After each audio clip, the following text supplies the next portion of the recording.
Okay, hello everyone. Welcome to another episode. The title is Familiarity with the Language of the Body, Mind, Soul. And so the body, mind, soul is an archaic model for intelligence, I would say. Now in our mainstream, the soul has become rendered as null as the imagination. And really the mind is left as a mystery, the last stance of the unknown within the intelligent being, I would say, is the mind. So right now we are wondering whether we are just bodies, we're wondering whether we're just minds. Is the whole perception of the existence internal and inner phenomena. But in ancient times there was the mystery of the witness. So the way I want to explain how the body, mind, and soul, this archetype, they should be seen as languages. That means I consider there's a language to matter. There's a language to body. There's a language to mind, and there's a language to soul. But the way I have classified these, I don't have the paper here in front of me, but it's, I'll tell you. Or actually, before I can dive into that, let me say that in the Bhagavad Gita, there was a metaphor where I can use the picture of the wallpaper to kind of share the metaphor. I want you to imagine the dragon in this picture is the physical body.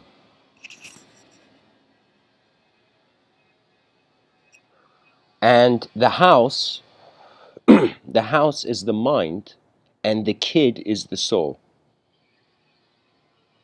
In the Bhagavad Gita, a similar metaphor was that they saw a chariot. They saw the chariot as where the soul dwells. They saw the chariot driver as the mind. And they saw the horses that move the chariot as the body. Now, for the human being, if such an archaic model is entertained, that means there's 3 dimensions to life. That means there's 3 dimensions to communicate. You can communicate in 3 ways, pretty much. In accordance to this model, a lot of reality is not set in stone. It's how we look at the stone that sets it, you know?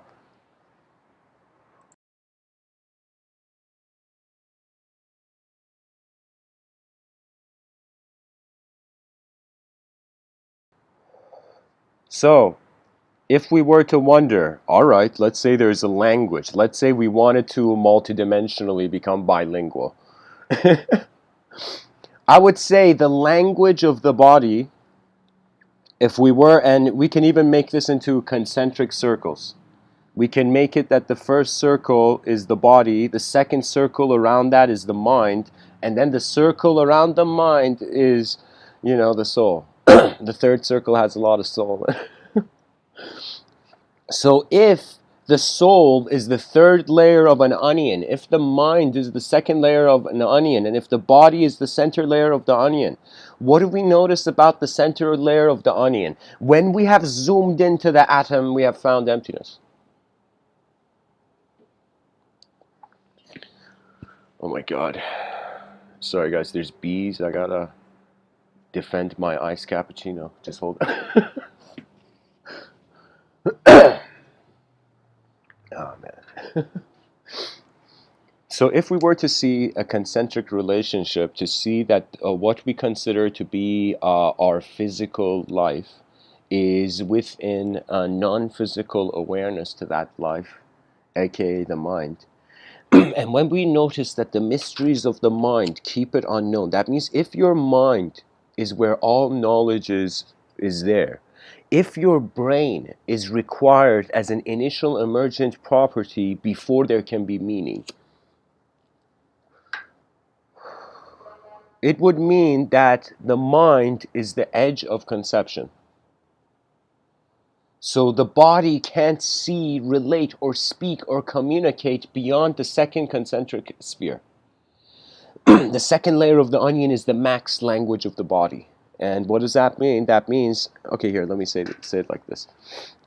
Let's say you went to some unique place. I don't know, in the future, I hope to I don't know, with the support of the world, create a sort of hall of advanced communicators, something like that. So imagine you were a person who went there and there were three types of languages, you know? So let's say, let's define these, that the language of the body is silent. The language of the body is pure silence. That means, what does that mean? That means it doesn't have a subtext, a context, a structured context of meaning. It's just there.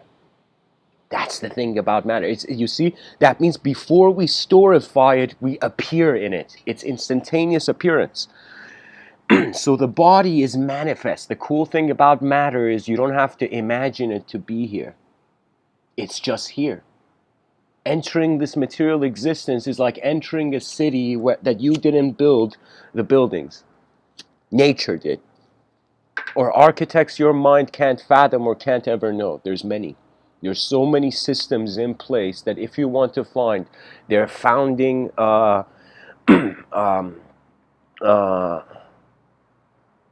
the founder of the meme is often invisible so that the meme gets to live.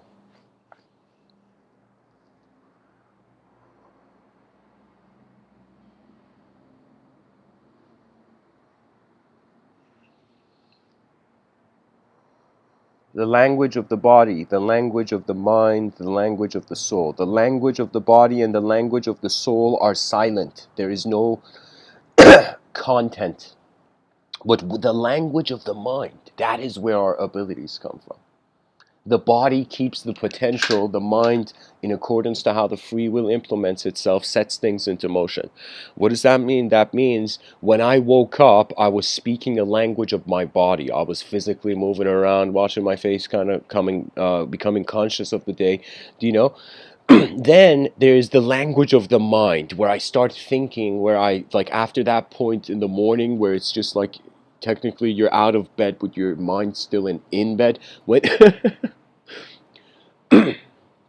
it's like, I would say after there is a calibration to the physical density of manifestation, then there comes a calibration to the ideological and subtler positions.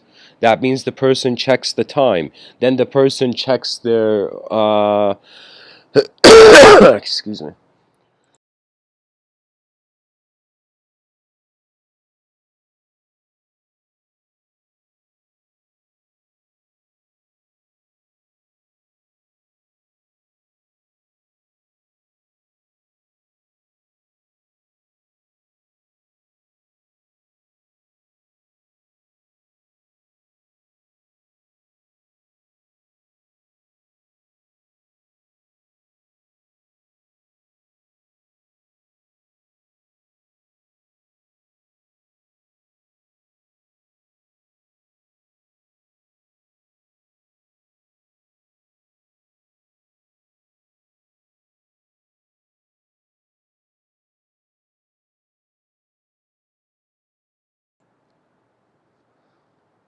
Excuse me.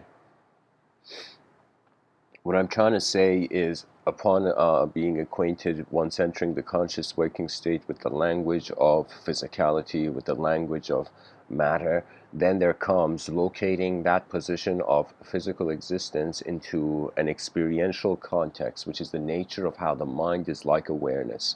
So you can say the person wakes up in the conscious waking state, first speaking the language of the body, then speaking the language of the mind, and only if there is an ability to notice the unknown, you may get glimpses of how your soul is alive prior to your idea. If that means, I would tell you that there is an incredible inner difference with how my inner realms and my intuition came across to me a couple years ago and how it is coming across now. You see, the body, it has no sense of time. The mind has an infinite sense of time. The soul is prior to time. Prior. That means prior to any thought that could own your body, as just hovering language in there.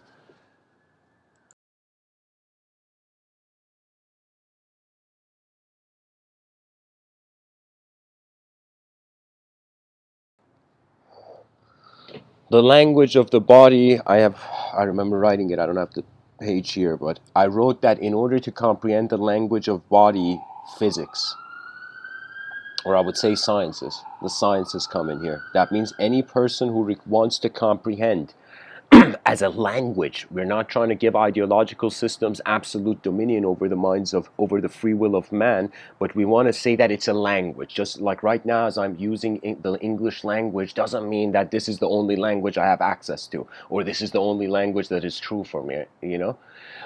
It means this is the most immediate language where the expression is being communicated. So what it is is these languages, this archaic model that I'm entertaining of the body, mind, soul.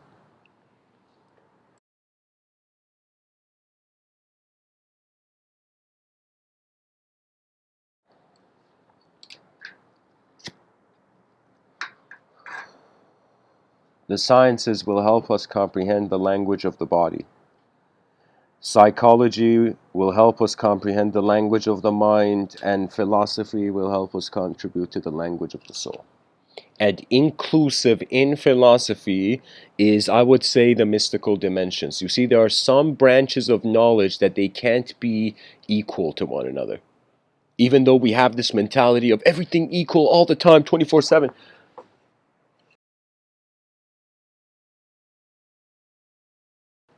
But when it comes to the academic endeavor, when it comes to a species wanting to know more than yesterday, it cannot just listen to yesterday. There has to be something additional. So this metaphor of, in the Bhagavad Gita, of the chariot, you could see it in the dragon analogy I gave earlier, or you could see it as a sort of, just let's go with the chariot. The chariot driver, which is the mind, is in the middle of the language of the body and the language of the soul. This is why I would say the language of the body is silent and the language of the soul are silent, but the language of the body is a conscious silence, the language of the soul is an unconscious silence. And the language of mind, whatever you like.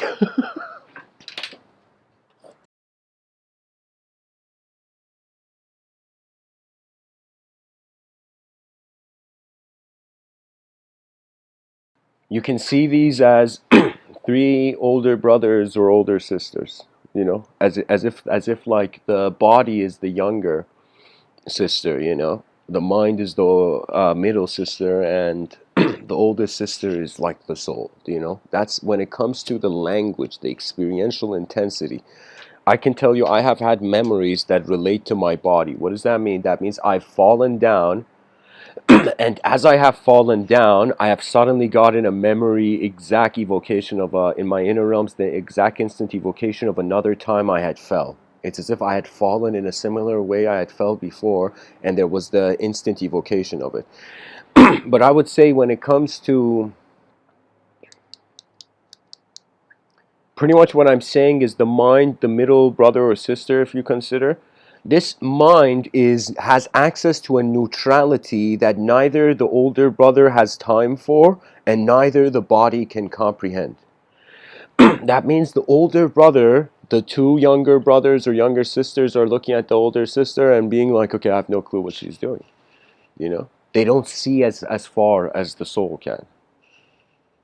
The mind sees the middle brothers understand some things between the worlds, but the younger brother is just left. But what is so cool is that when the younger brother or sister is in conflict, both brothers or both sisters come and help. So you see, your body, its guardian angels are not abstract stories of light and magic. Your guardian angels are your mind and that attributeless witness that is moving the attributes of your mind as your body. The mystery is far deeper than people being able to say it's stuff or it's not stuff. It's way more deeper than any ideology known to man, because look at this void and look at how much can be written on this paper and how much has not even been seen that has been already written on this paper. The laws of nature, they are around. It's man who is new to the scene.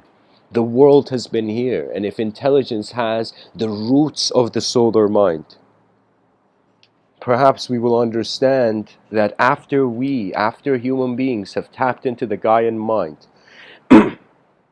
then we will wonder what the Gaian mind is talking to. Who is the Gaian mind giving the talk to? Because I will tell you, regardless of any classification, it is very clear that we are in an existential opportunity that is bound by experiential activation. What does that mean? That means if the person doesn't want to get up from a chair, for eons they can stay on that chair. I'm being a bit dramatic, but for eons the person can stay on that chair until a new code enters. You know, when I started to think about my psychology, not as what is it, bad boy, good boy mentality, you know? What is that garbage? It's honestly like, what it is we are multidimensional beings, and there has never existed an archetype as we see ourselves too. The chariot driver must have a multidimensional nobility and honor of realizing that the purpose of the chariot driver is to make sure the horses are on course, or on the right track. That's the whole point. Your mind, let's say if the mind and soul were guardian angels, your mind is the first guard of your body. The soul sits back. Do you know that means the older sister or older brother is seeing the middle sister, middle brother help the younger sibling? You see, only if the middle brother can't complete the task, the older brother comes in. That means that's the thing. It's like, this is the cool thing I think about life. First, there is, let's say in a family like this, first there is the single child, the oldest brother or sister. This older sibling is alone. It learns to walk alone. It learns to be in crowds alone. Do you know? It learns to live alone. Then comes the second, the middle brother. Let us entertain this. Comes the middle brother.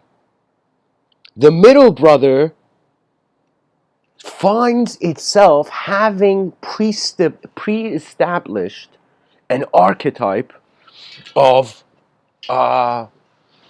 childhood, I would say. What it is the middle brother has the rarest opportunity. What that means is the first brother, let us say, doesn't have a sibling, doesn't have an older brother, the first child. So because the first child doesn't have an older brother, the first child feels, okay, I didn't have an older brother, I'll be an older brother, do you know? Now the second child, okay, has access to the older brother archetype. Now the third sibling that is younger, if it was to enter the family, it would be that the middle child has seen the archetype. In one of my talks I said the middle children, me personally, I'm a twin. This doesn't apply to me, but I'll say, like, the middle child, in one talk I had said they would save the world. Because the middle children of households, they are the silent. They get to look through the silence first at the crowd. Do you know? But the reason I said that is because we need those who can see a working model. That means, imagine you wanted to build an advanced civilization without seeing the previous civilization that was here before, or building an advanced civilization from scratch without anything there. Do you know, we have an older brother in the room, which is how all human beings before us have lived to leave this behind, what we find ourselves in right now. What I'm saying is the middle child has an awareness to both worlds, therefore can develop the system and update it in ways that can't be found. But at the same time, the middle child can become the tyrant. What that means is the middle child can feel... Here's the thing. If the person feels the world is pushing them, they will fight it. It doesn't matter who you are. It doesn't matter how kind and compassionate you are. It's cornered animal psychology. That if the person feels alone and they can't bear their own solitude, they will retaliate. It is like somebody being poked and the person's not doing anything. Being poked, being poked, being poked, and then, ah, you know, like so the person goes Super Saiyan, you know.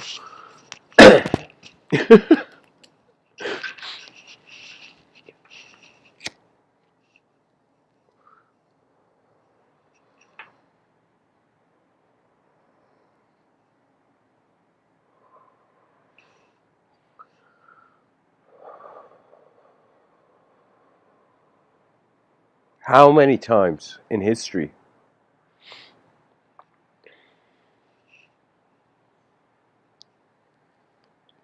have we perceived attempts at the ultimate? The chariot driver, uh, the mind has a purpose, the body doesn't. The body cannot have a purpose, it can't understand the purpose. It is just here. The body is like the color. What is the purpose of color? It's like the color is not the purpose. The outline of the shape we're coloring in defines the purpose. So you can say the mind is outlining how the body's potential, if energy was color, how it's being colored into the moment. Now, when we wonder about the mind, there's this thing in the Bhagavad Gita which is pretty cool. They said it's like as if the mind falls asleep. Imagine the mind is the chariot driver, the soul is the person sitting in the chariot. The soul is invisible to the mind. But it doesn't mean the mind doesn't know the soul. Every person's mind knows their eyes before they had them. But the point is, how they know their eyes is not necessarily how they know who they are now. I can tell you that there has been moments where I have went after something consciously and I have received, and there has been times where I renounced. You know what? And it's not necessarily always a good quality. I mean, people are kind of like born, and the DNA is like Texas Hold'em. Everybody's given a hand, and you're either going all in or you're folding your hand. You know, I feel we have to go all in before the curtains are pulled.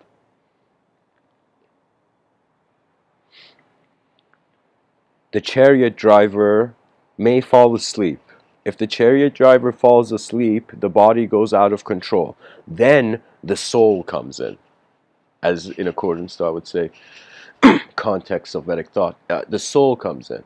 So what does that mean? I'll give you an example. Imagine dissension of human nature. Okay, that's too heavy of an example.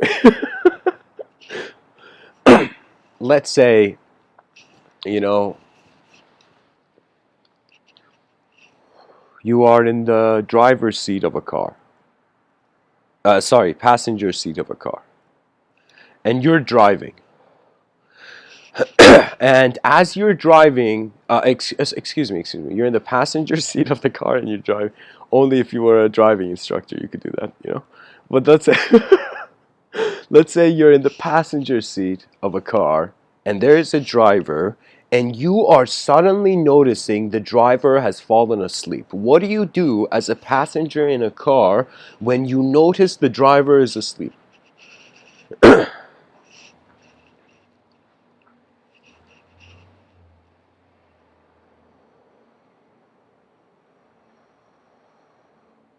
You wake up the driver.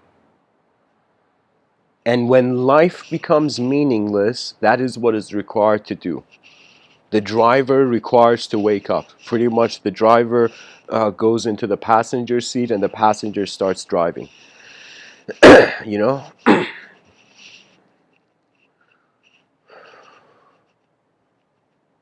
One of the most important things about intuition I learned that is not something, it's not clay. It's not like shopping.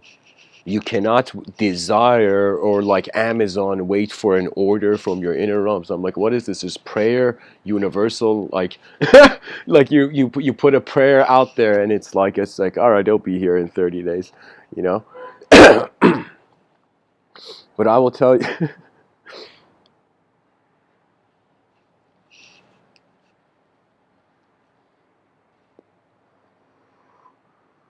to comprehend the language of body, the person must not fear the sciences. The person must wield it. They must wield methods relevant to physical realm, whether it's like you learning tricks from some person about parkour, or you actually an astrophysicist sitting down and explaining the picture so far. You know, that's the honor that where I personally would like to see that the advanced communicators of future generations, they are not afraid of anything. Instead, the fear becomes another dimension out of the archive of exposed dimensional. You see, it's super easy. When you look at where the concept of the friend and enemy exists, they are in man's mind. When you realize all wars have started from man's mind, either the language of the body fixes the problem or the authority of the unknown sets in. So many times the authority of the unknown has intervened. It's just it's I can tell you that there are so many unknown hands that have sculpted human civilization that all that one can do is be like, huh, it's too big. That's it. My conclusion is it's too big to have an opinion on, yet because it is so big you can have endless opinions on. So the vastness of the cosmos renders it as an explorer's journey. So I would say the explorer's mindset will comprehend all languages. And when you get seated at the soul, do you know what that means? That means we have imagined a person, hypothetical person. This person thinks they're a body. Everything that happens causes suffering. How can it not? It changes the relationship the body has. The body is temporary. If this can't be understood, then there would be an inevitability. How can I tell you? It's like every person chooses if the future energizes them or it takes their energy. If you see a hopeless future, you have backhanded your past self in the face.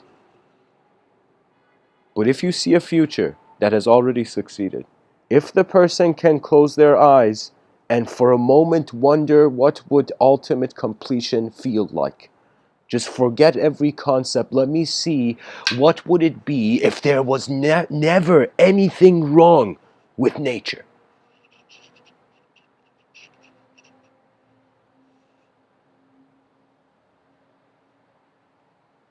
For what could the ultimate be when the sky is endless?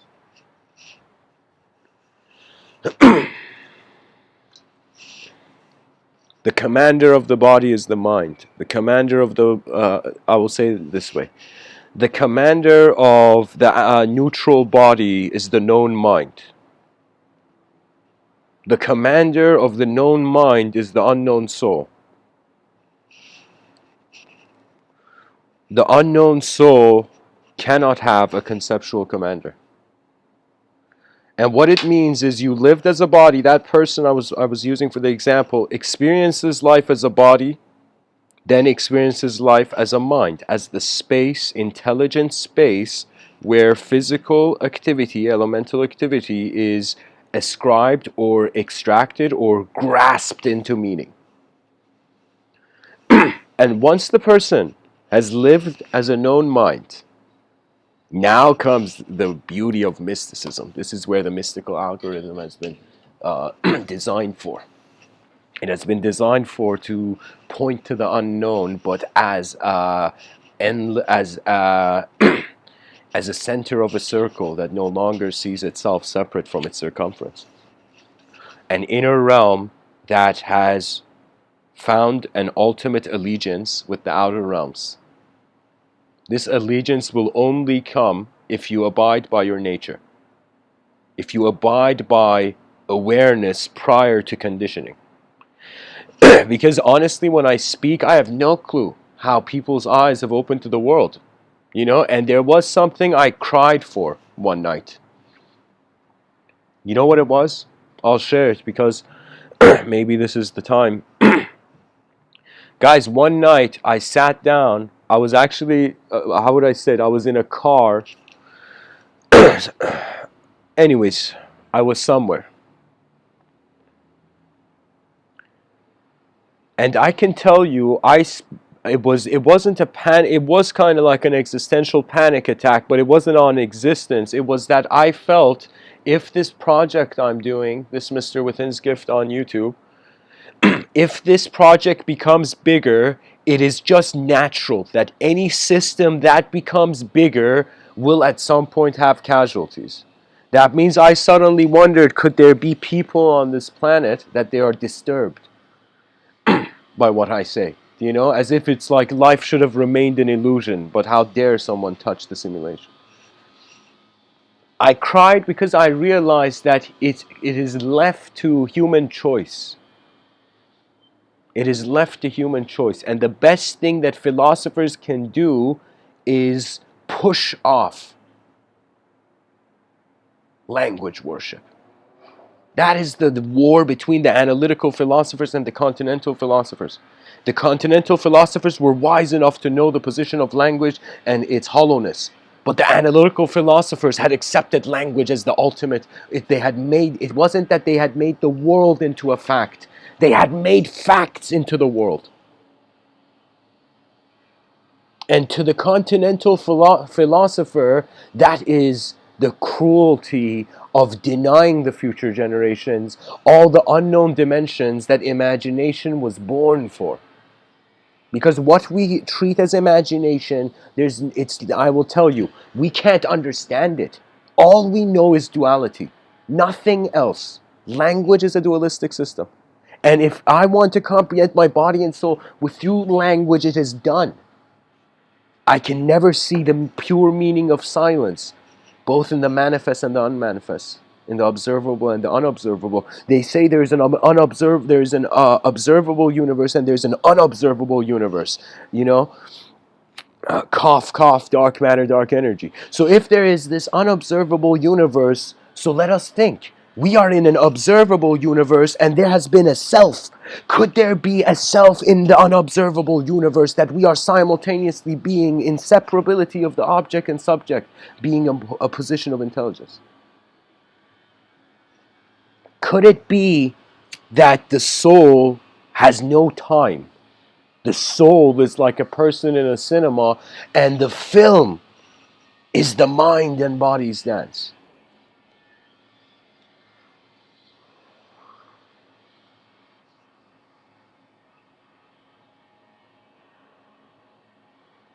Our species is at war.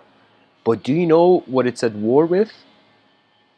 It is at war with the restrictions of its past, with the demands of its past. That means if I care about the past, I have not cared about the future. If I care for the future, the past may look at me and be like, you don't care for the past, and I will be like, it's not that I don't care for the past, it's that who did our ancestors live for?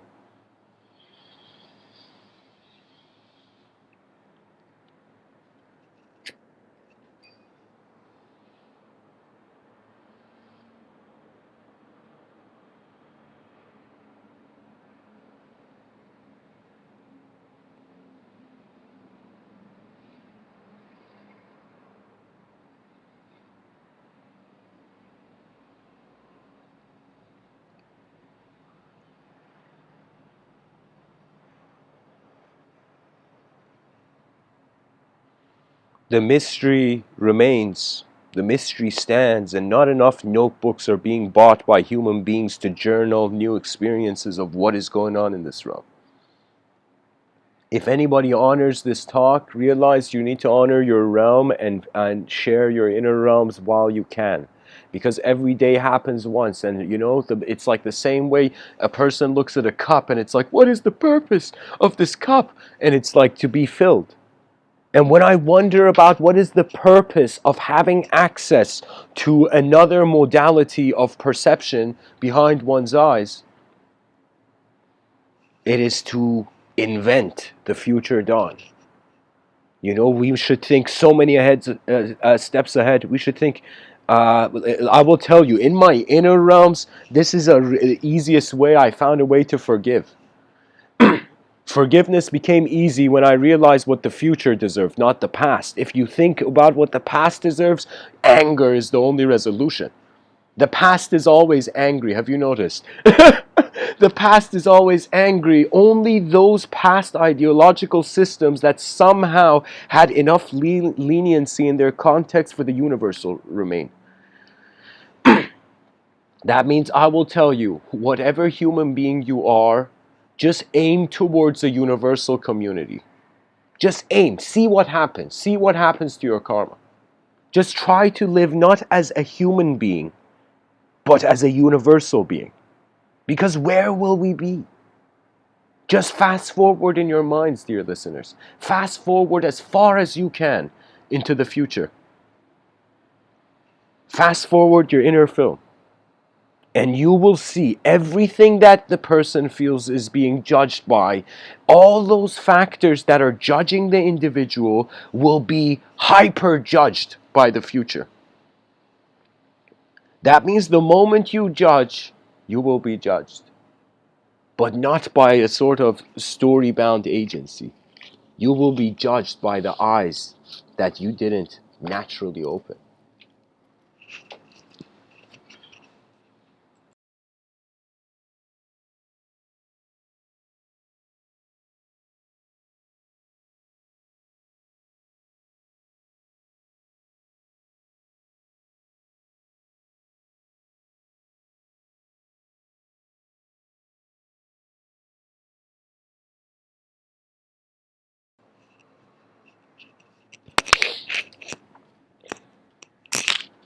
The language of the soul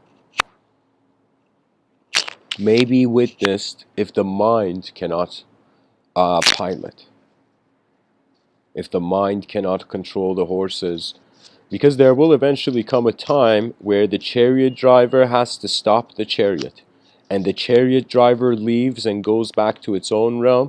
The horses are go back to their own realm. The horses are no more. The body is dismissed. The body's karma is like rent-a-car. You give the car back, the elements that are constituting your ideological identity in the moment, they return. And for me, the way I have a relationship with my biological existence is that I salute it. For me, honoring the efforts of existential continuity is the only health.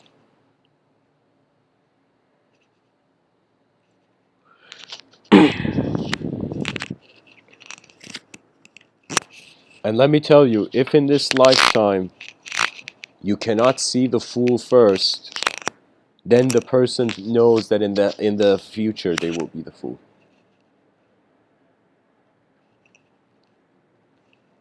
This is when the person becomes grateful, strangely, as the Sufis say, grateful for the hardship and the easy ship. I don't understand why that word is not being used that often. Such hardship, such easy ship.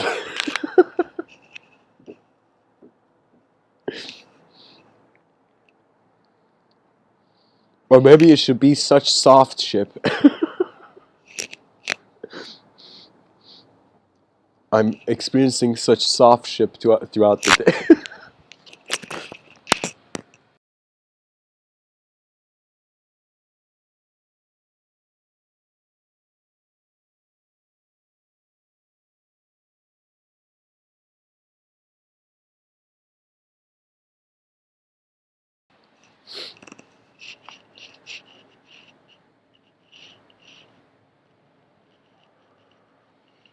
Okay, guys, a question has appeared like a wild Pokemon. Michael in the chat section says,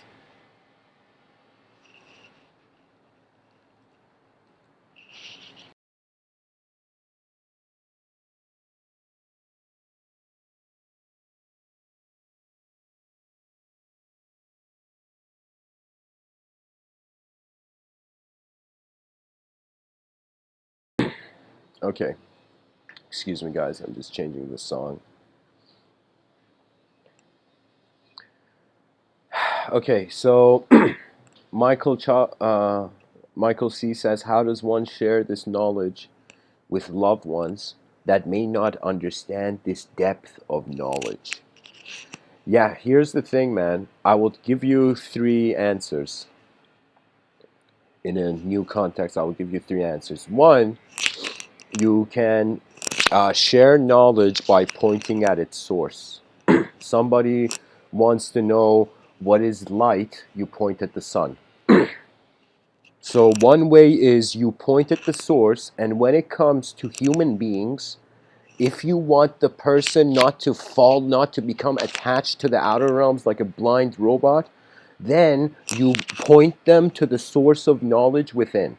Now, how do you point that? An algorithm. I'm sharing with you a method. A mystical algorithm is to, if the person is ready, do you know, ask them, who are you? And they may be like, I'm this, I'm that. And then you're like, who is this and that? And the person is like, this is this and that is that. And suddenly they reach the language threshold. And if you can, with a fellow member of your species, stay in that silence, you see, the point is, all you require to do is point to the source or give a mirror. That's all I've been doing. I've been attempting to do with these talks. To create a mirror for a civilization that can realize, 8 billion creatures on a rock in the middle of nowhere, all they can do is attempt their advancement and see at least what it looked like. I would say the third. I told you three. The third approach is, of course, very complex and sophisticated, but you can, subscribe to the channel and share the videos. I usually, I have this thing where I don't promote any of these talks just to see who gets drawn towards them. So I don't promote these talks. I just want to naturally see, because if I promote, I'll never know if I didn't promote who would come to it, you know?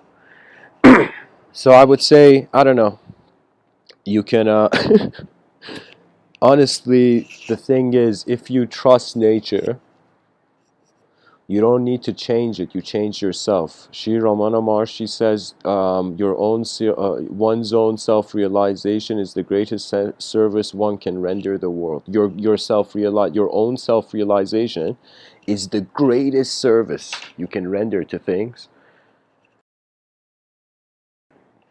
Because if you are advanced, then there's one less human being to worry about. That's the thing.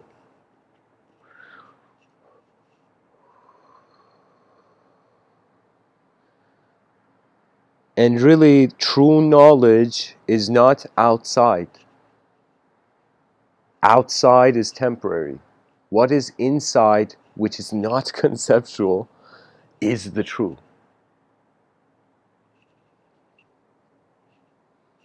There's this story that there was this Sufi man in his 20s sitting by a fountain. And then this spiritual nomad, this spiritual traveler from town to town, Shams, he comes, this, you could say, spiritual wild man, he comes out of nowhere, this dervish though, and he comes to this Sufi who's reading a book by this fountain, and he says, hey kid, what are you reading?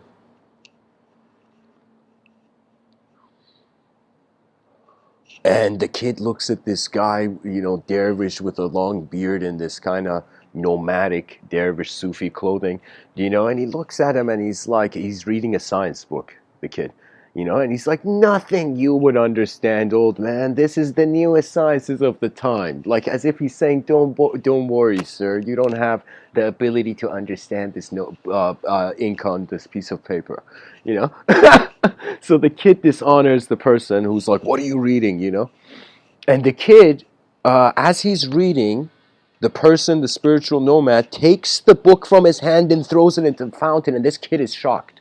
First thing, it's as if his heart sinks in two dimensions suddenly. In one dimension, he's like, no, that there was no photocopy machines weren't invented. There was no other version of that book. That was the only science book of the time, the newest sciences.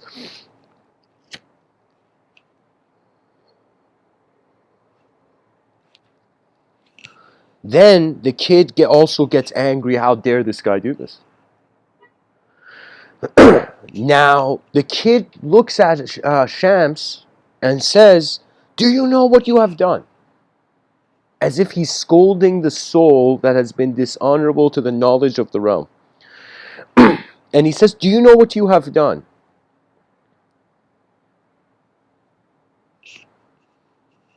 You have destroyed the newest knowledge of our time. You have destroyed the hope of the future." And it is in that moment where this is a dervish story, and what happens is Shams takes the notebook from the water and it's completely dry, as if nothing ever happened to it. And he gives it to Rumi, and he says knowledge that can be wiped with water is not real knowledge, and he leaves. As if he tells him that are you here seeking temporary affirmation, temporary confirmation? Or are you here to see the real thing? You know?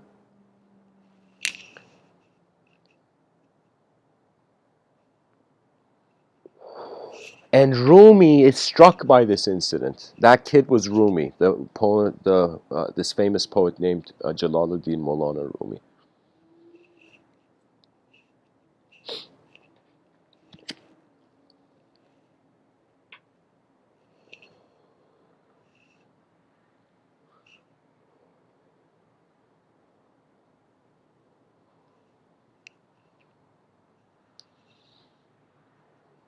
If the person can't fathom that a human being can love a complete world, a whole world,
excuse me guys, I need a few minute intermission. I'll be back.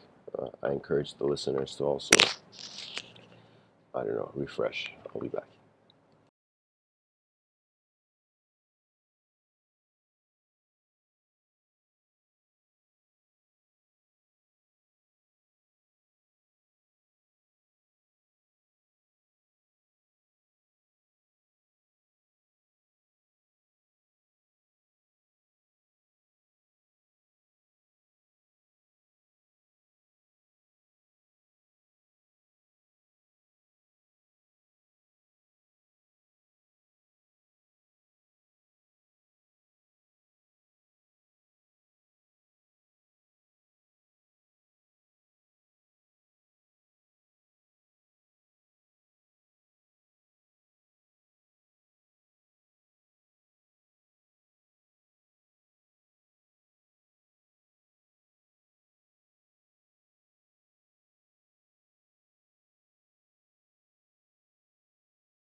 Okay, guys.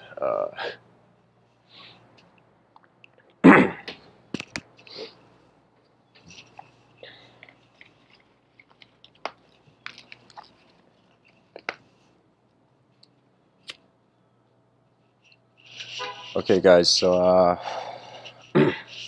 I guess we'll go just into. I treat the chat section like a branch, and I feel like a bird. I fly onto it in the middle of the talk. So I'm gonna fly onto the branch right now, and let's see.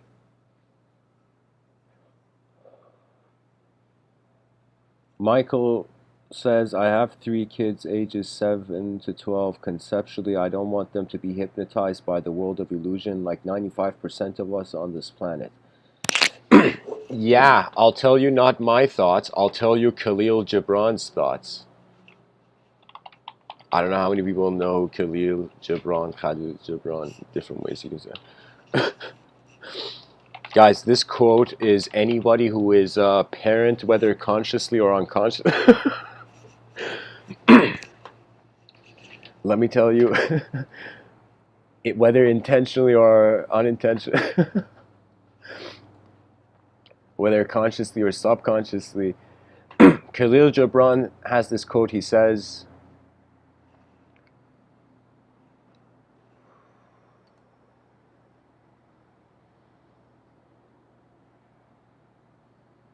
oh my God, where's the poem? Hold on, guys, hold on. There's a...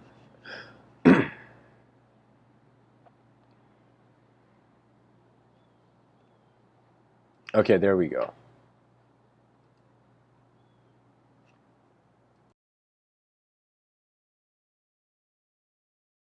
Guys, Khalil Gibran is a very incredible Lebanese poet. He is at the caliber of Rumi and Hafez. He says, your children are not your children. They are the sons and daughters of life's longing for itself. They come through you, but not from you. And though they are with you, yet they belong not to you. You may give them your love, but not your thoughts, for they have their own thoughts. You may house their bodies, but not their souls, for their souls dwell in the house of tomorrow, which you cannot visit, not even in your dreams. You may strive to be like them, but seek not to make them like you. For life goes not backward, nor tarries with yesterday. You are the bows from which your children as living arrows are sent forth. The archer sees the mark upon the path of the infinite, and he bends you with his might, that his arrows may go swift and far. Let your bending in the archer's hand be for gladness, for even as he loves the arrow that flies, so he loves also the bow that is stable. What is being said is, you are a bow, your children are arrows. And the person cannot control, the whole point is not to dominate the inner realms. There was this thing that I said it, I don't know if it was in this talk or I was saying it, I don't know if it was in one of these talks I give on this channel or if it was something I was telling someone, but I said that there is a huge amount in parent psychology that you can say that the parent doesn't want to change its behavior because in some sense the parent doesn't want to grow up. Do you know? It's archetypal boundship. Do you know? Because the natural thing is human character changes. So it's as if like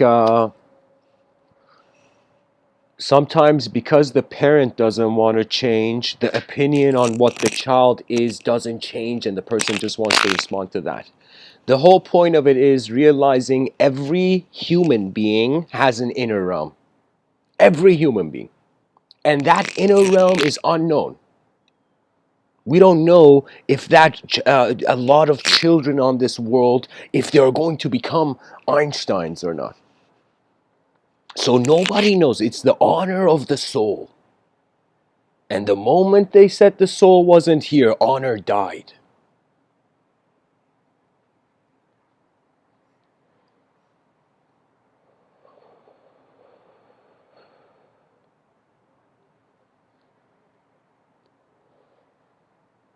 My point is, It took me years, guys, to notice this, but it was the best thing that ever happened in my perception. I realized I don't know who people are behind their eyes to themselves. And that liberated me from endless analysis and judgment on the outer realms. I just stopped. And I realized nature is here. How have I been insensitive to worlds that are walking on their own? You see, the idea is not to be pretty much an backup system.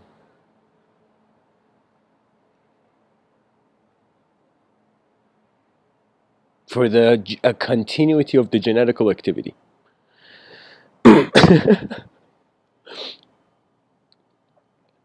The whole point is your children are not your children. They are also people to themselves, you know?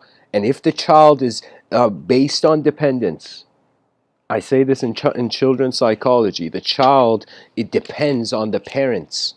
On the outer realms to change the inner realms. The children that you see, that their inner realms moves on their own, the child has picked up a guitar and started playing with it, or the child is drawing, that is a miracle. That is the child's inner realms moving the outer realms.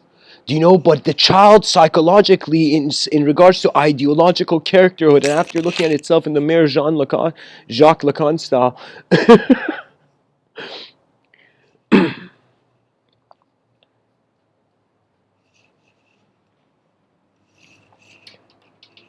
I will tell you, the future should not bow to us.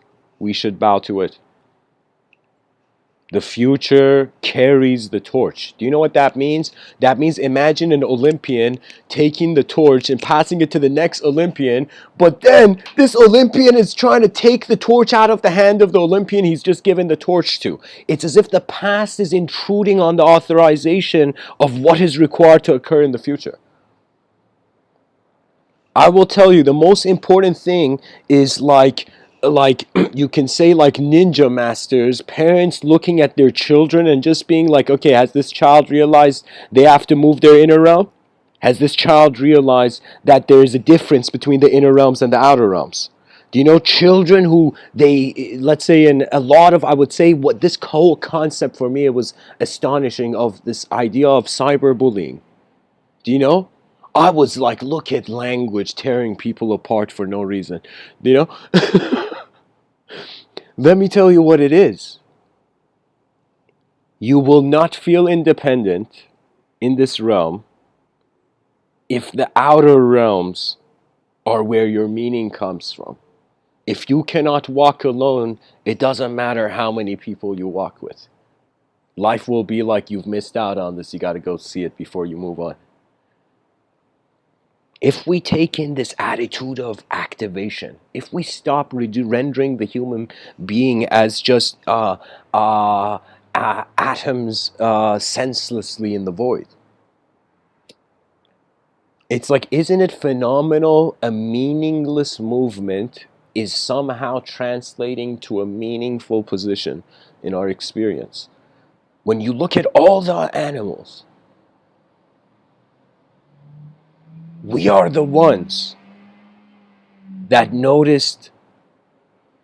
We woke up from the loop of nature.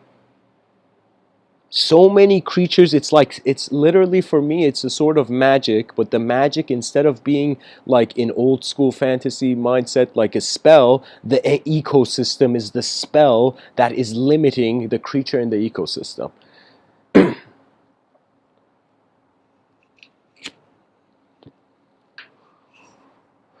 So we managed to break the spell, and we opened our eyes in the realm. There was an activation. There was the strange occurrence of an object became a subject to itself and now doesn't even know. The hard problem of consciousness remains. You know, it is so much mind-boggling that it's as if first there was this notion of the creator, the causal position of the realm. The causal position was denied, and it was as if it's all man-made. And the moment it was man-made, Guess what? The idea of man was man-made. A supernova paradox.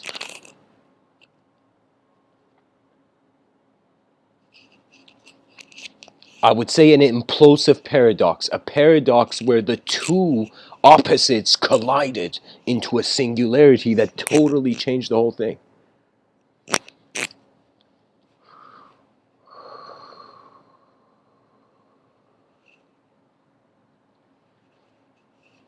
The language of the soul is the patience of the experientially unknown.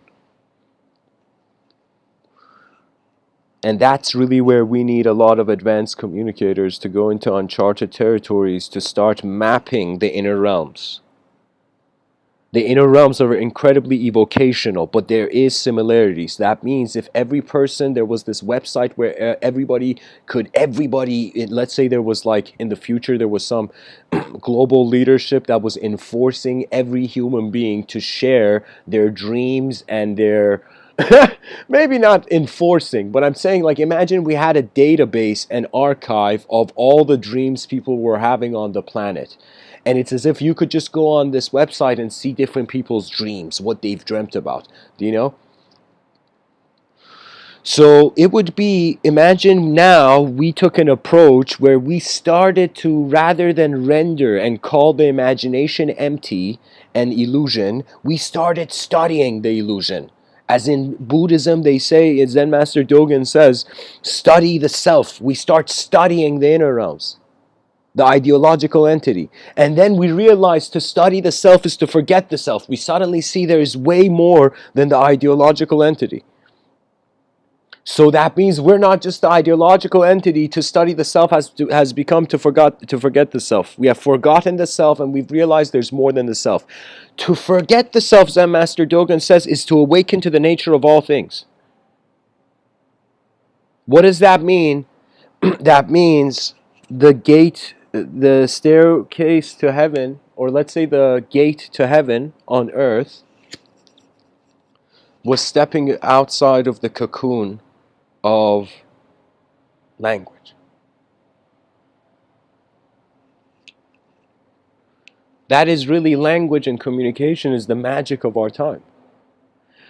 It is the subconscious prototype of all the cyberspace realms that we will in the future actualize.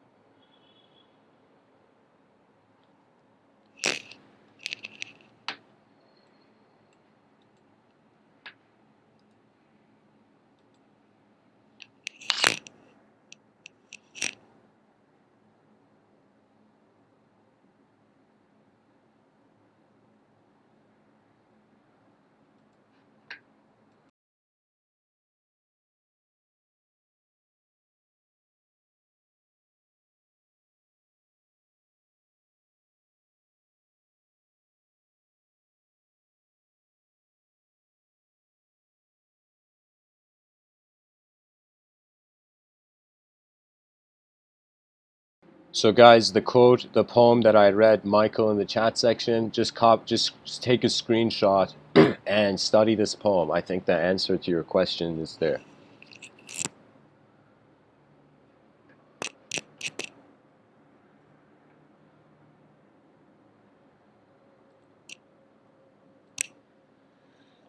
Okay guys, now back to this idea of languages and what is this, how do we kind of practically see this? I have seen the evolution of language in my inner realms. That means I've paid attention to that fast-forwarded probabilistic film behind my eyes in how the realm can treat no longer just on a, it's like a language of density of how much multidimensional tolerance there is. You know, that means right now we may think we are in a civilization that has progress. Civilization 1.0 is in the second dimension, in the two dimension. This thing I'm saying here now, guys, if you've been acquainted with what I've said before, it's going to help you.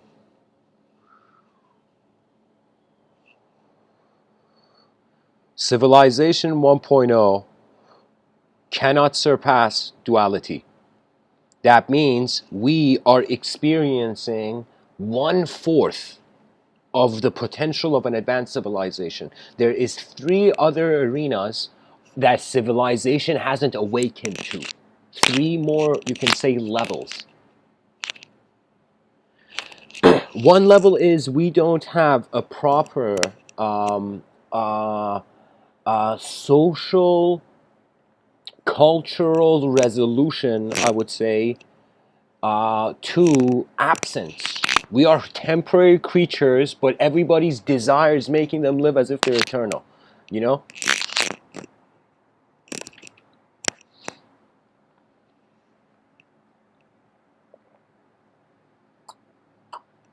Ah,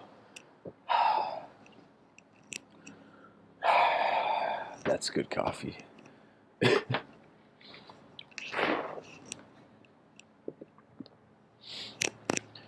So, what are the other 3?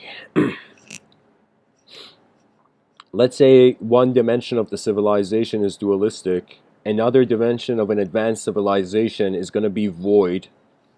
That means we don't have a lot of literature on this.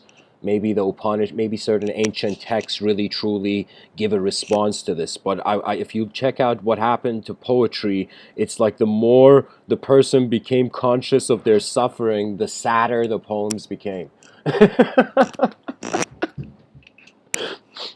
Like Edgar Allen Poe, an example, you know?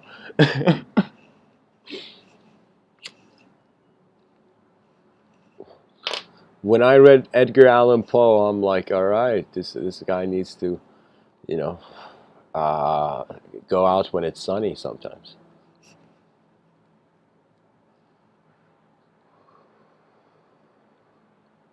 The zero dimension, the singular dimension, and the infinite dimension.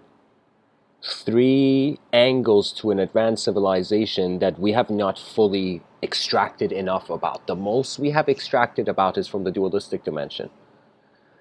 What does that mean? That means as conscious creatures on a rock in the middle of nowhere, our central morality or just resolution to this living, what we have prioritized has been the relationship of light and its absence. You might get shocked if you realize all the concept of good and bad, their ancestors are just the absence of light and its presence here. That means our morality is based on photons. Human morality comes from photons. Yeah, that should be a talk. I mean, of course, now the comprehension is not just photon is like a particular interpretation. Now we're also perceiving light as a wave. For me personally, I have my own, I would say, branching away from the mainstream kind of theories on what light is. For me, light is a geometrical information carrier. It's a geometrical broadcaster. And the way I have fathomed this is kind of, again, more closer to, you could say, Mr.Within's theory on the evolution of everything. That I feel, if you look at a planet, what you find is that it was a smaller rock and it became a bigger rock. How did it become a bigger rock? There was gravitation. We were under the impression that the planet was pulling stuff to itself. After Albert Einstein's space-time contribution, suddenly it wasn't that the planet was pulling time. The planet had gravity. It was in some sense that gravity was the outcome of the landscape. Do you know? I would say, rather than being specific to what the Earth is. It was like a shift of the same way we saw that Earth was the center of the universe during the times of the religious Inquisition. Do you know? And we suddenly realized, no, it's not. You know, we just did Galileo and what's his name, Copernicus and I don't know, Laplace. Those folks. Incredibly, they were pretty much they were literally alive now then. They were time travelers from 2020, I would say. But sorry guys, my silliness is dragging my attention away from what I wanted to say.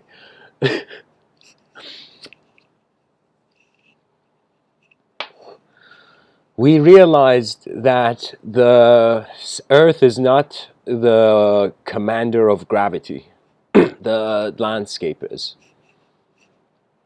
Just like how if there were, let's say, four people who held this cloth, let's say held the corners of a blanket, and somebody threw, I don't know, like, I don't know, bunch of soccer balls onto that blanket, okay? So all those, the way they go to the bottom, like the way, it's very similar to Einstein's contribution in how we should perceive um, the cosmos as a sort of correlation between space and time. And that's strange because what Einstein did was actually has a, I would say, a Vedic echo. It's similar to an echo of an idea in Vedic thought, where Purusha and Prakriti become simultaneous, where consciousness and matter, they don't suffer from the chicken or egg game, which came first, the chicken or the egg. They're simultaneously here. That's the power of the unknown. It may not have form, it may not have shape, but it has boundless potential and it can administer multidimensional systems. So I would say 10 known selves will be administered by a singular unknown self.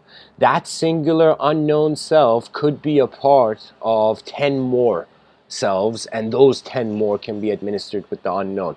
Ultimately, it's like a fountain where the water is pouring down to the next levels in regards to intelligence.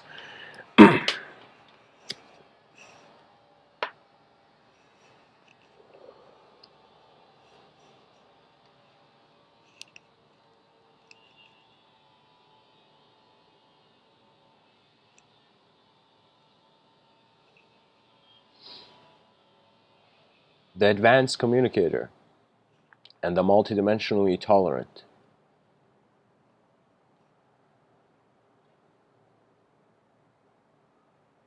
They will hear Earth,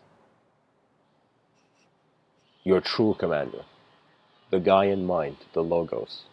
It cannot be dismissed. It's now more than ever. It is, in some sense, its requirement. That means I will tell you, I felt life itself is a meditation from the beginning.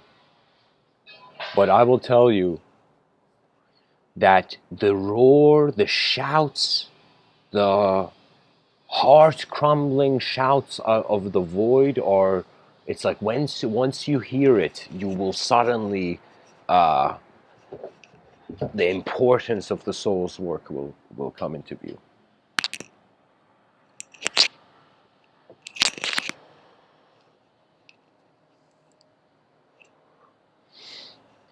You know, in Persian mythology, my background's from Iran. In Persian mythology, in the works of Ferdowsi, by the way, guys, I don't know how many people know this, but mythology comes from poets. That means anybody whose life has been influenced by mythology, pretty much a poet's done that. Even Greek mythology is from a poet.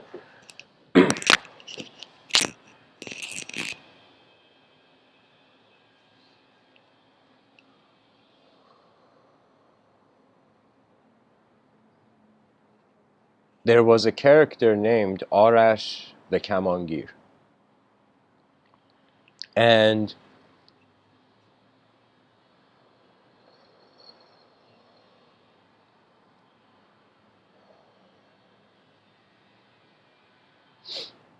how it's written is literally like this archer takes a shot.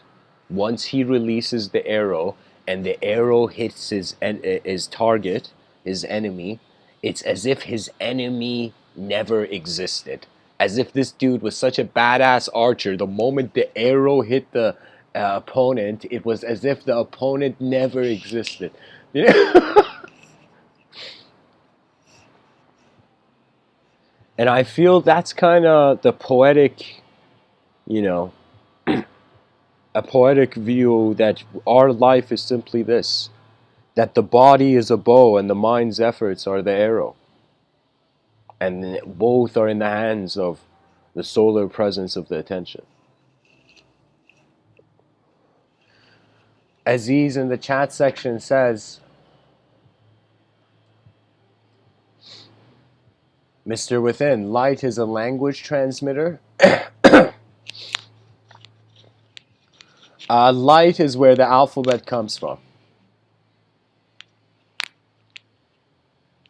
Without light, from the beginning, there is, in some sense, there is nothing. Our sight is a blessing, you know. Sometimes I wake up and I'm like, oh my God, am I a conscious being in an unknown universe right now? What is this? Guys, I would like to go into a quote tunnel. Oh, and just to finish off what I was saying, civilization is a cake cut up into 4 pieces. We're just occupied with consuming one side of the cake, which is dualistic. The other side is the singular. Then we have the void, the singular, the dualistic, and the infinite. The reason I don't say third, fourth, fifth, sixth, seventh, because the moment you have duality, you can have infinity. That means the moment, just like you can say duality looks in the mirror, it becomes infinite. Now, there is this concept of hollow infinities, where I've mentioned in some talks, but anyways. So now, guys, I would like to share something. And I would say this, that those who are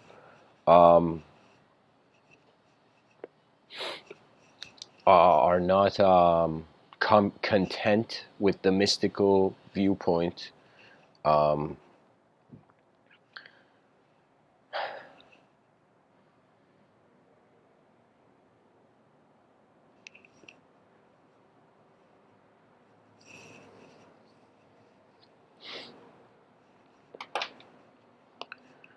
listen as your whole moment of being.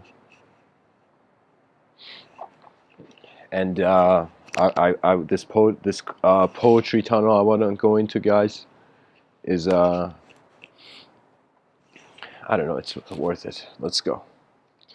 So first of all, I want to introduce a character. I should probably put his picture on the live screen. His name is Papaji. I had a plan to talk about this. I have a book from Papaji. It's called This. That's it. That's the title of the book, This. And here it says, Shri H.W.L. Punja, also known as Papaji, was an Indian sage and Jivan Mukta, liberated being who embodied and taught self-inquiry following the example of Ramana Maharshi. He helped many people to lose their pathological identifications with concepts that denote who they are, their in brackets their ego, and thus to realize who they have always been in truth beyond any notion. So yeah, that's pretty much literally all you can do when it comes to the mind. They're like, what's your opinions on the mind? Yeah, you just point beyond it, because that is where the roots are.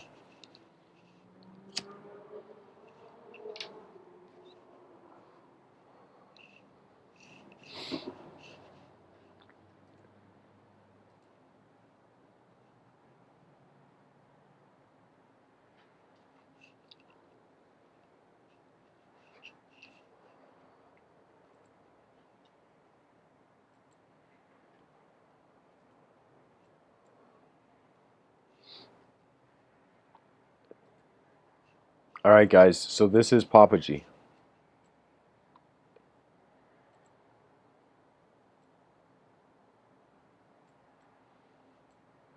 And so I will be reading from his book called This.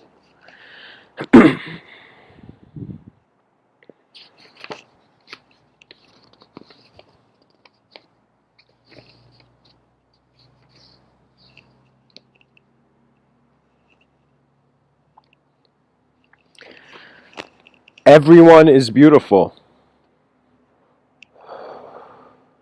But when you grip a begging bowl in your hand, you lose it. Don't try to possess blissful states, so get rid of your pocket. Original nature is emptiness, and this is peace. Let things come, and enjoy them, but do not try to own them. Don't worry, love cannot be lost. The beloved will not leave you, even if you see this beauty for only a second. It is the mind which carries. It is the mind which carries this fear and tension. But it is not true. Don't worry, it will have a permanent hold on you. You think that you have lost it, but it is not lost. If you have this glimpse for only one moment, it is finished. But if you put your attachments over it, then you can't see it, even though it is still there. Self is always present. Bliss is always present. You are not to work at attaining it. Just remove the obstacles by which you can't see it. The hindrance is only one: attachment to the past. If you do not attach yourself to any thought of the past, it is already here, and this is called experience, you see. Experience of that is when there are no obstacles, no hindrances, no attachments.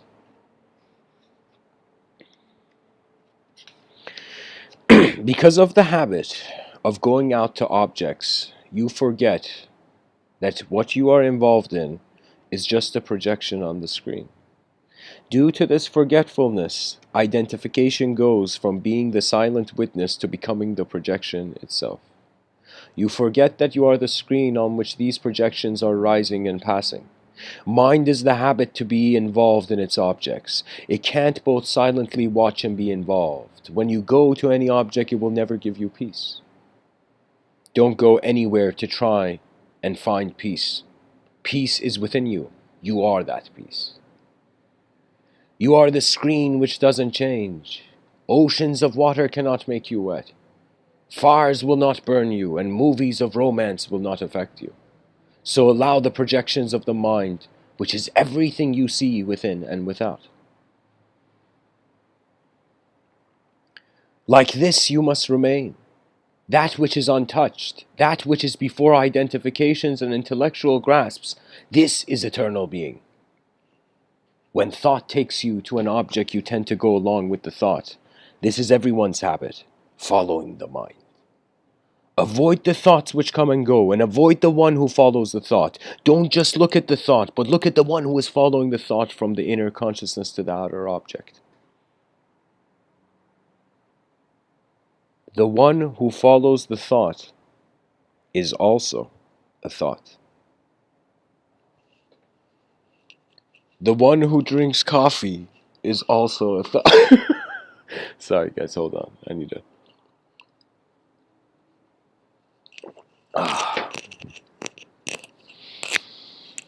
The one who follows the thought is also a thought. The one who follows the thought is in thought.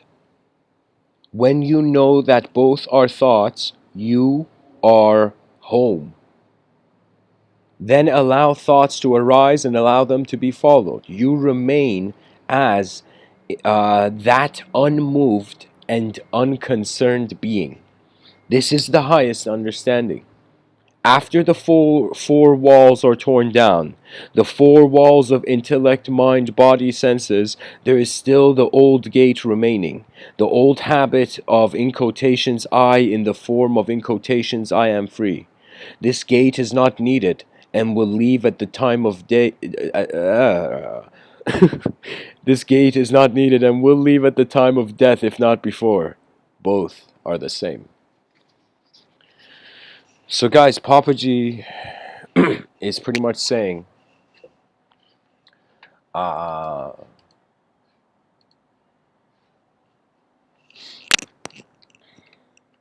be the ultimate watcher of all dimensions of life's activity.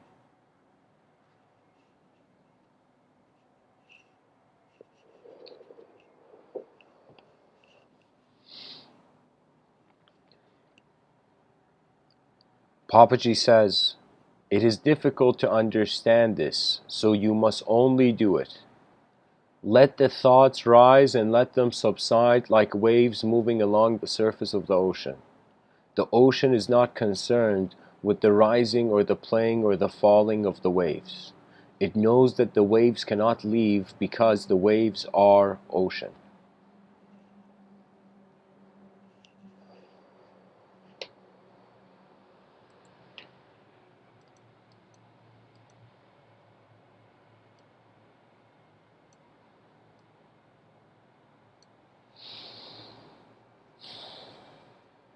This is where the matter ends.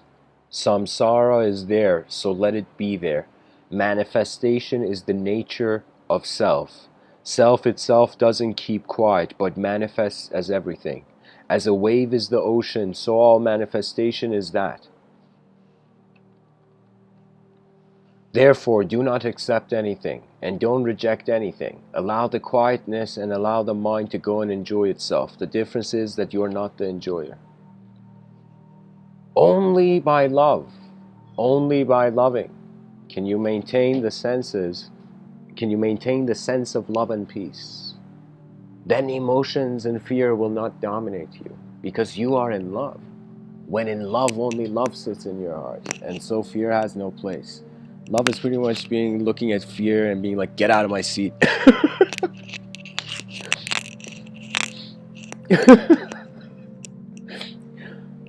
Papaji continues, he says, you have to love the ultimate truth.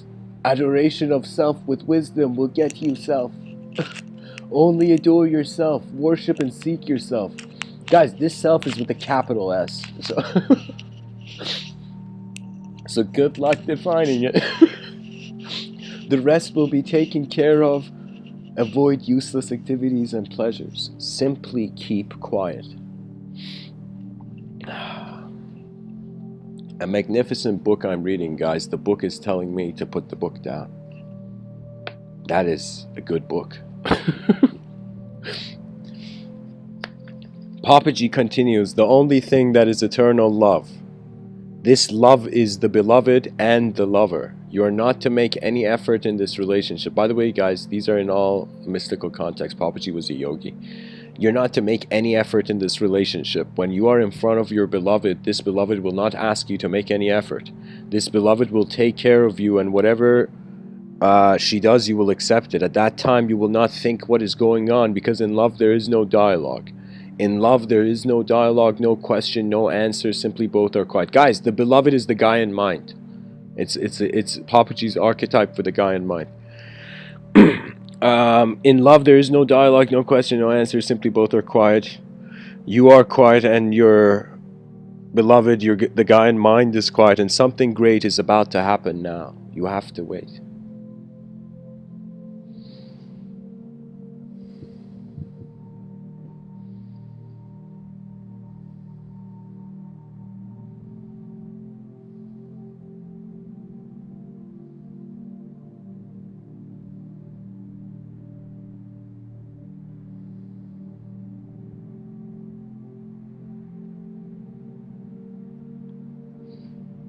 When you don't make any separation between the beloved and the lover, you have found the secret, that you have never been separated from anything. This is all you have to do. Did you get this secret?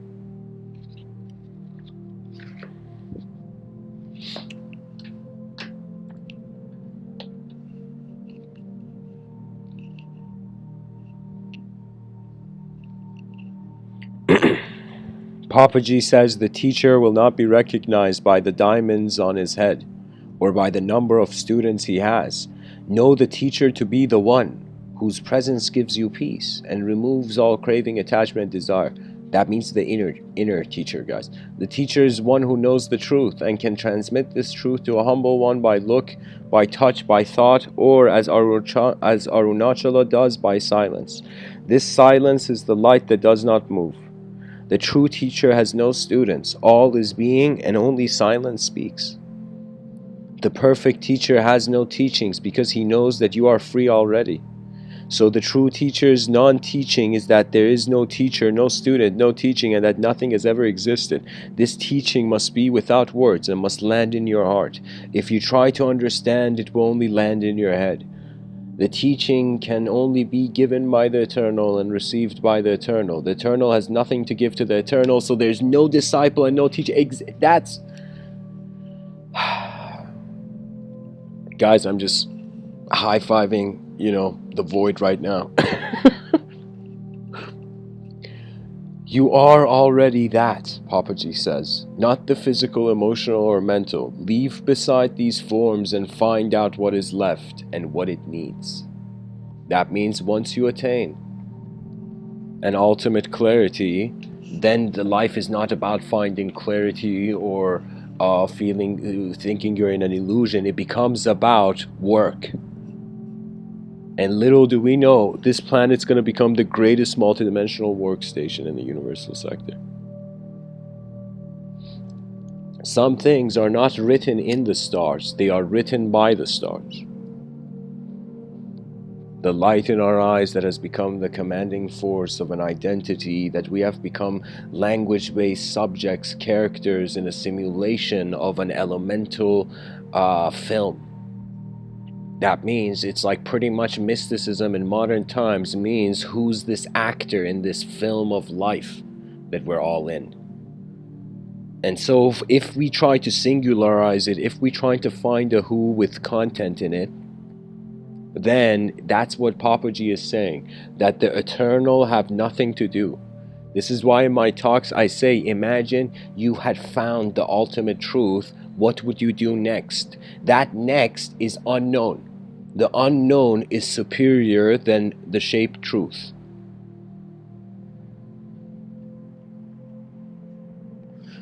Therefore, if truth can be in language, you will worship whatever.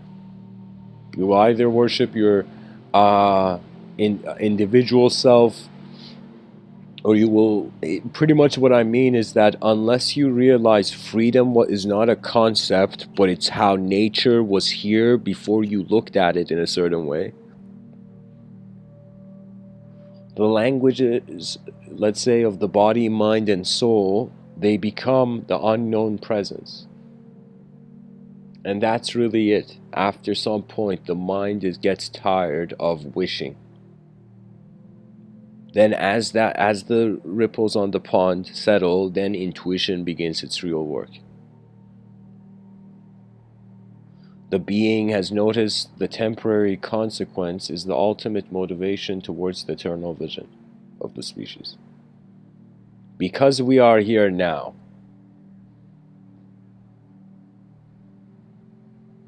free will is in the driver's seat, in the pilot's chair. Right now, in my view, I'm still trying to make people realize their attention is piloting their meaning. That means there's no point of belief or disbelief. A belief is like a bird on a branch. A disbelief is like a bird that's not on a branch.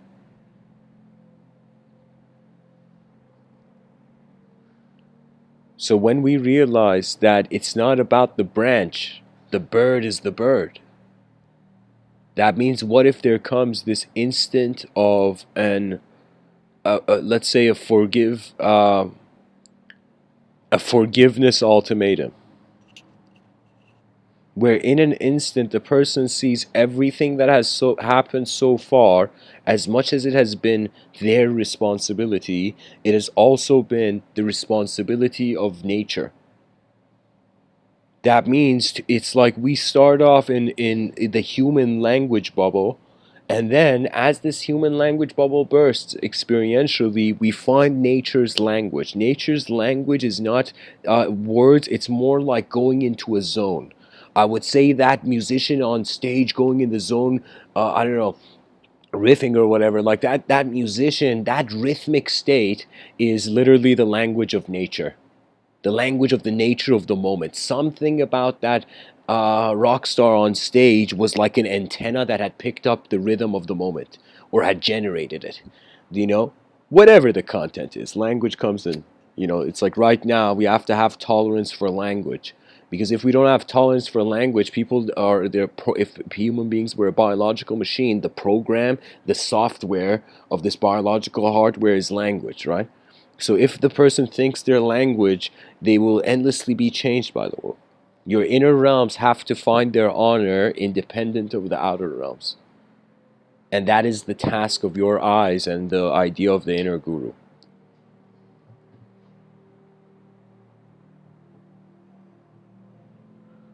One last thing I will read from Papaji and then go back to the title.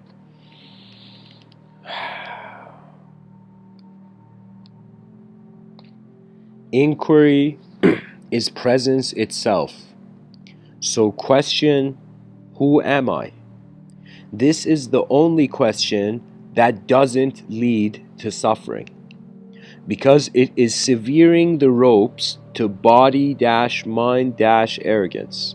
This is withdrawing the mind from its engagements and planting it in the garden of home, capital H. Inquiry is love with the self, capital L, capital S. This I thought is consciousness aware of consciousness. But what is aware of I? Ask, who am I, in quotations, and find out where is the foundation of consciousness. Guys, I'm going to pause here.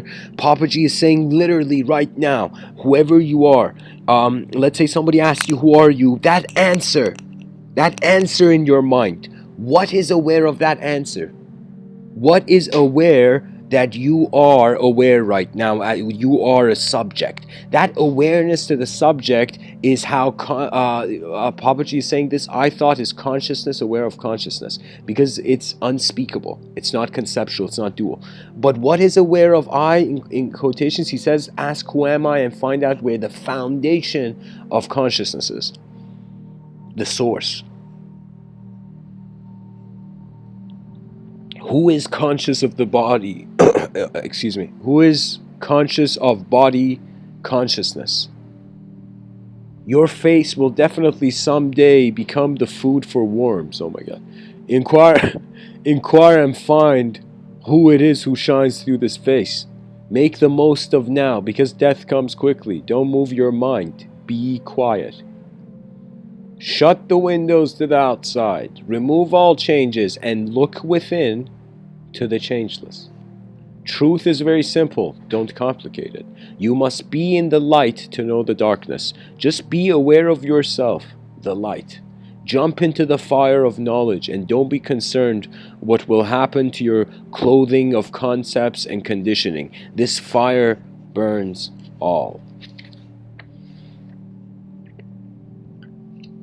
Vikar, I don't know what that term means. I think it means meditation or something. Vikar should continue every moment of your life. Mindfulness, man. Naturally, like the act of breathing, unless your last breath. Okay, let's see what this is. God.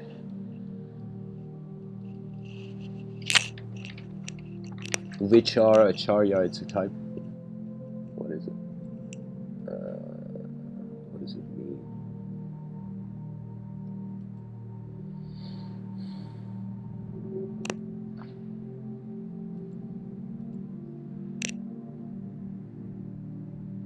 Oh, vichar means idea. It just means idea.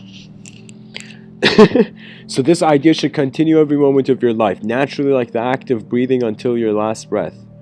As my master says, Ramana Maharshi is pointing to, inquire until there is no one left to inquire. Strangely, René Descartes did the same thing, where he doubted everything until he realized he can't doubt the doubter.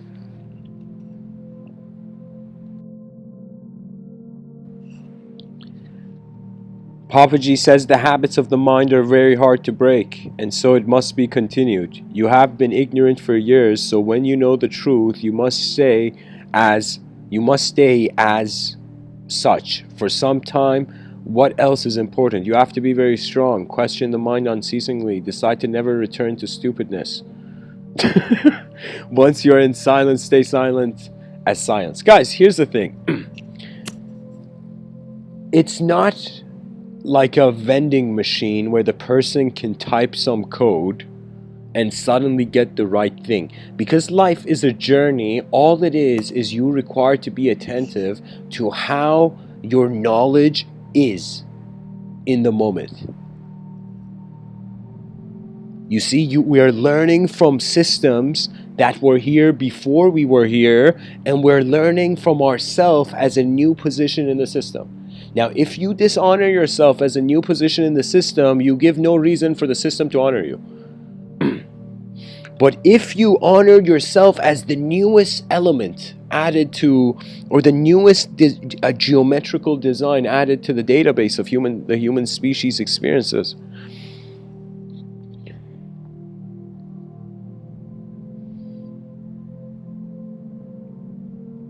as Papaji says, once you're in silence, stay silent as silence. That means once you realize the mind is not a concept, then you have this eternal contentment with any sort of outcome.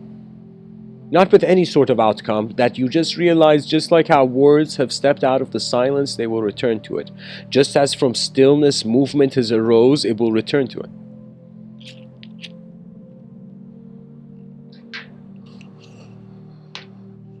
And that's the Poetry Tunnel by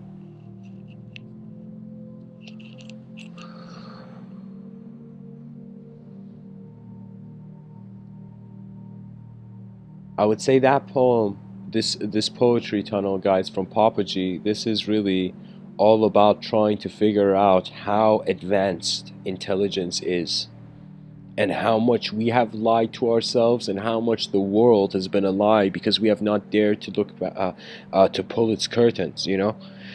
That means what would dishonor the future is how much potential we had which we did not use. That's really the irritation, you know. The future has no place in having an opinion on what the past's freedom of expression is, but it's in some sense, if the past, here's the thing, it's as if like you're doing something the hard way and there's a tool that could make it super easy, and if you don't use that tool that was accessible, in some sense the future generations get angry. The future generations dishonor the past. So how the past really lives, it's designing the memories of the future. Right now, everything I say, whatever I do, I'm literally, you guys are seeing in live, the designing of my future self's memories. So that's the thing. It's like the whole situation is way more mysterious. So anyways, guys, thanks for listening. There's way more to say about the body, mind, soul. I think I will attempt this title in the future from a different angle. The idea is very vast. One thing I can say, just to keep it in relevance to the future potential talk of it, in my youth, when I was like 11, my father, he had this bookshelf, and on this bookshelf there was a book that was like mind, body, spirit. And I remember this book, when I opened it, the person had caught, like literally they had messed up in designing the book, so the book was upside down. So if you held the book the right way when you were just looking at the cover, you opened it, it was the other way. It was upside down. You know, so the cover was misplaced. And so I remember this book was very fascinating at a young age for me, especially the notion of the mind. Because especially those who are raised in religious contexts, it becomes a sort of thing where soul is in the jurisdiction of the inconceivable mover of the realm. So it cannot be comprehended technically.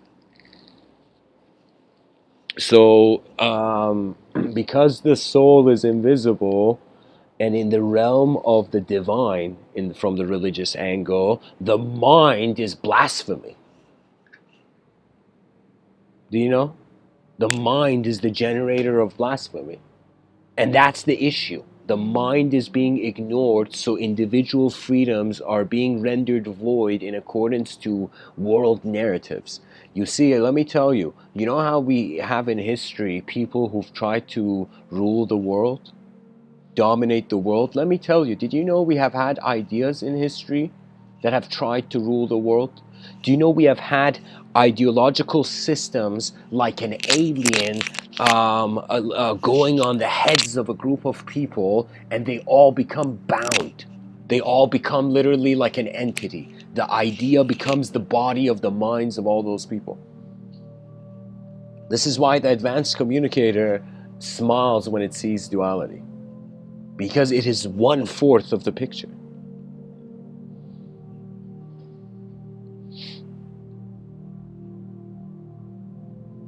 Language has enslaved many people.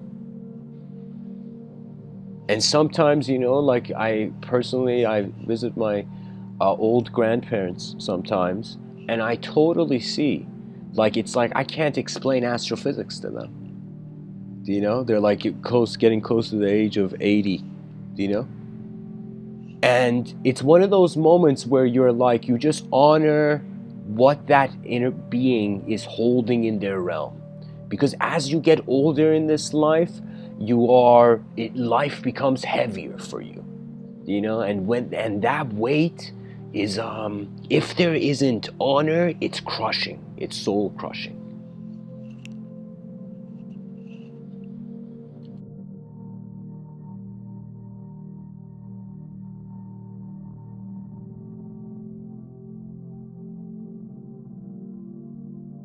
The idea is not to be in a situation where there's sacrifice.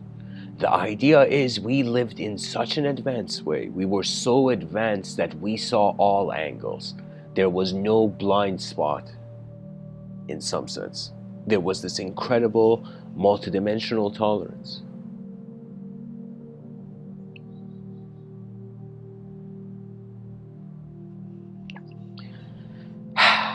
Attention may own matter as language, but attention can never be owned by matter or language. The source of your attention is the source of language.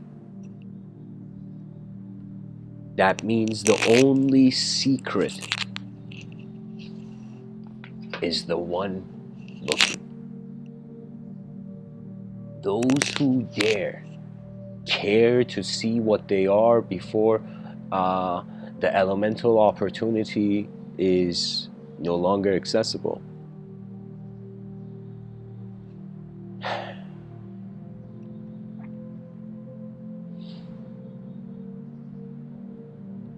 Only one ultimate command is left for the observable humanity and the unobservable humanity. Rise, mankind, rise.